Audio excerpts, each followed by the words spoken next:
ошол нерсени изилдеп, ошол нерсе менен кыжалат болот. Эгер биринчи күнү ошол жагдайга туш келсе, экинчи жагдайга барып жатканда, экинчи жыныстык катнашка барып жатканда, меники кечекиндей болуп калбайбы экен. Кечегиндей эле бат бүтүп калып, мен келинчегимди кандыра албай калбайбы экенмин. Же болбосо жыныстык катнаш болуп жатып эле жатып калбайбы экен деген ой кечке жеп баштайт. Ошондой ой жеп баштаганына байланыштуу бизде генетика жагындай кодировка болот. Ошон үчүн бизде кыргыздарда жакшы сөз бар.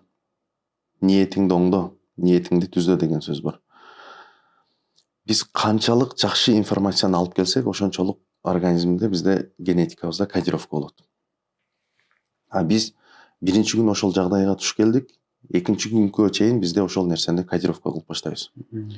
Бул психологиялык жакка эң чоң таасир берет, терс таасир берет. Эгер андай жагдайга туш келсеңер, дароо дарыгерге барыш керек. Ал дарыгер өзүнүн кеңешин айтат.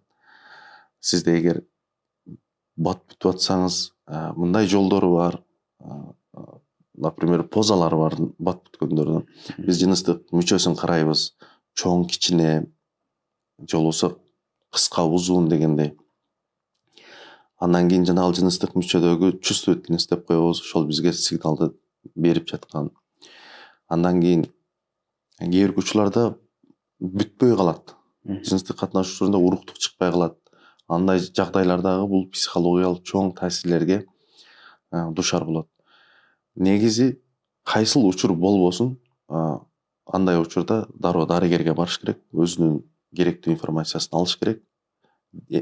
Керектүү информация алгандан кийин дарыгерден эркек ал өзүн уверен, жанагы ишенимдүү сезип калат. Ишенимдүү сезгенден кийин мындай психологиялык жагдайларга эч кандай душар келбейт.